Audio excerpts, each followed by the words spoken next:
Жетіскен аға, қазіргі күні қатын кім, қазымырың кім, қазынан кім, ардагерің кім, ақсақалың кім, абызың кім дейтін сауалдың жауабы жоқ заман болып тұрған.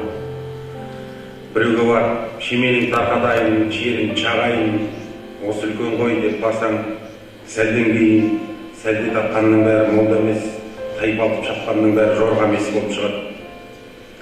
Қазіргі күні жалпы біздің буын ақпараттық урнаны айналып жүрген рухани бомбыштар сияқты ғой. Дәл осындай бір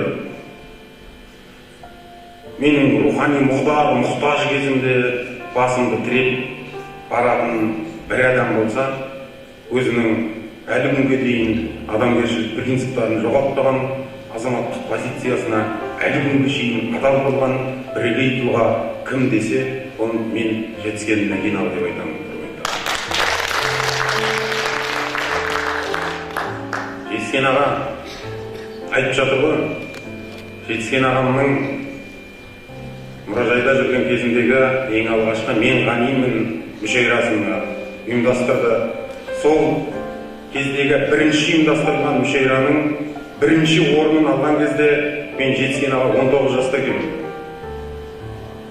Сіздің уақыт деген өлеңіңіз бар ғой, елестірмей, нарқын жоқтың бардың да, айтқанына көнбей, достың жардың да, туған ел деп, туған жер деп жүргенде, уа Құдай-ай, 40-қа келіп қалдым да деген. Жетіскен аға, бүгін мен 40-қа келіп қалдым. Сіз үлкен болдыңыз. Сіз ұстаз едіңіз, сіз ұзан болдыңыз бұл. Жалпы адамның руханияға қажет етеді деген ғой. Сіздің ізіңізге ерген, Алла аузына сөз салған аз-кем ағайын туған інілеріңіз бар ізіңізде. Сол жігіттердің жалпы поэтикалық падишасы, жалпы жырының жайнамасы, тұлғалық құбыласы, ол Жетіскен Мәкеналы деп айтсам, мен қателеспеймін деп ойлаймын. Мен Жәкеңе деген разышылық пейілімді, осы Жәкеңе деген шынайы өзімнің сүйіспеншілігімді қалай білдірудің жолын көптен таппай жүргенмін. Жетіскен ағама машина мінгізіп жатқандар бар, Жетіскен ағама үй салып беріп жатқандар бар. Мен мұғаліммін ғой, сізге ондай үй салып беретін, машина алып беретін возможностьым жоқ, шынын айтамын. Менде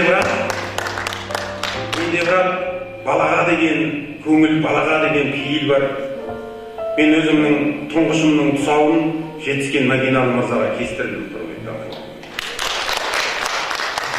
Аты Абдырасыл, кеше 3-ші кластардың ортасында әдебиеттік оқу деген пәннен 10 сұрақ тесттің 10-ына дұрыс жауап берді. Бірінші мүшәйраға қатысып, екінші орын алды.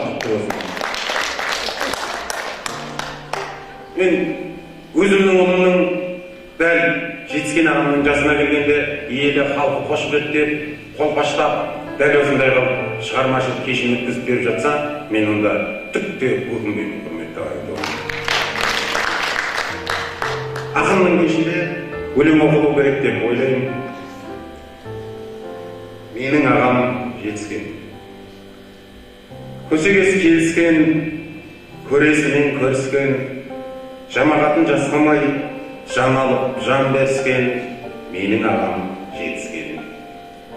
Текетіресте тегістем, перлер сасқан періштем, жазмышты жазып кетем деп, мәңгір мүңгірмен бекіскен, менің ағам Жетіскен.